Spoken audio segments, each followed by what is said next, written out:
What's up, guys?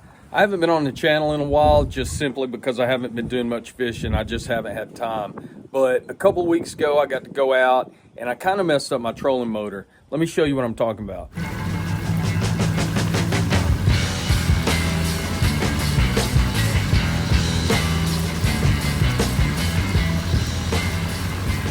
I had got my boat off the trailer and I was pulling up to the dock, and the dock was just the wrong height. And what happened was I run my trolling motor, the front end of my trolling motor, up on the boat dock, and I broke off a piece of it. And if you can see right here, it should match this piece right here. And that is called a ramp. And that's what holds your trolling motor up when you're traveling or when you're going across the lake on the water. So you want that to be intact. Otherwise, this thing's just going to slide out and fall. And you don't want that to happen when you're going across the water, because you will tear your trolling motor completely up. Now, if this happens to you, don't panic, because it's a very easy fix. You can buy these things right here, these ramps, and I found mine on Amazon for like $13, and some of them are even cheaper than that. And it's just a matter of pulling out a few screws and then changing that piece. Now, you can see right here too, I kind of bumped this piece right here, and you can get that piece too, but I mean, this one's still in good shape. It's not cracked or anything like that. So I'm gonna go ahead and keep that part on here. But let me show you how to change this out. Now, this is a Tarova motor by MinnKota, and there'll be a screw right here that you take out. And once you take that off, then you can pull this cover off, and this wire comes out of that cover, but you can just slide it back and let this cover hang. You see, I've just pulled that back, so this cover's back out of the way. And then you need to take this screw right here out, and this screw is double-sided. Let's see, you can't see it right there, but if you lift the motor, you can see it right there. So you'll probably have to get 2 screwdrivers to get that out. And then you take this off, and this cover here will slide off. When you get that loose, you can just pull that out. You'll see the back side of this just has a little bar that the other end of that screw goes into. And now you're down to this part. Now this piece will just slide out, and you can see where that's broke. This piece will slide out, and then this whole unit, I want to show you this. It slides back and forth right there, and it's got a spring up here. So when you slide it forward, this spring right here will be real easy to get off.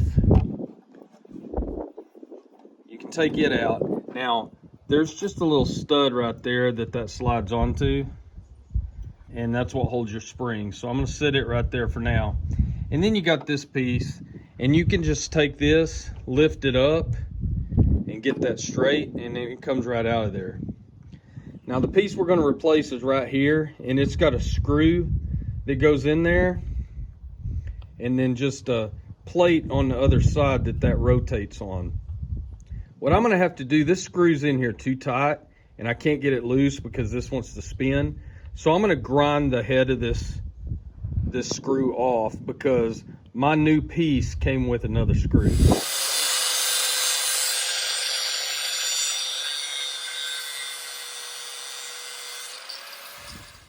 Okay, so this part came from Lakeside Marine. I bought it online. I actually bought it off eBay, but it comes from Lakeside Marine, and it comes with all the screws and that stud that goes in the back side of that plate, all the washers and everything, so that's convenient. You'll see this new piece right here. It's going to come with these rubber bumpers. You're going to have 2 of these, 2 washers, and 2 screws to put on here. You can see I've already put this one on. The other one's going to go right there, and it's going to slide right over that, and then you'll put your washer, and then you'll put your screw. Once you get that done, you'll be ready to put this metal piece on. So you're going to take this metal piece and just slide it over that, Then you've got your washer, goes on top, and then your screw. That's how that's going to look when you get it put back together. Now just take this metal piece, put it back there like that. Remember that slides back and forth. Your spring, one end's going to go right there on that stud and the other's going to attach to right there. You got your spring on. Now you need to line this hole up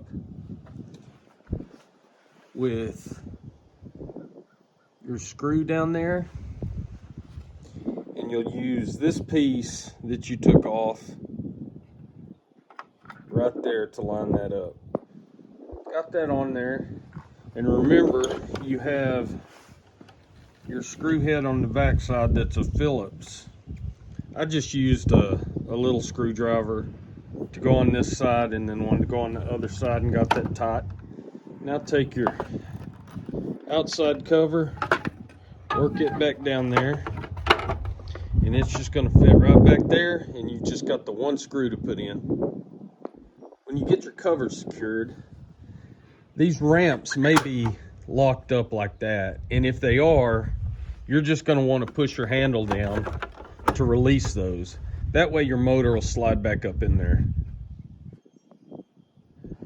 Now you should be good to go, and when you push that up there, it ought to lock just like that. You see your bumper right there. Your motor's held securely in place. That's all there is to it. $13 fix.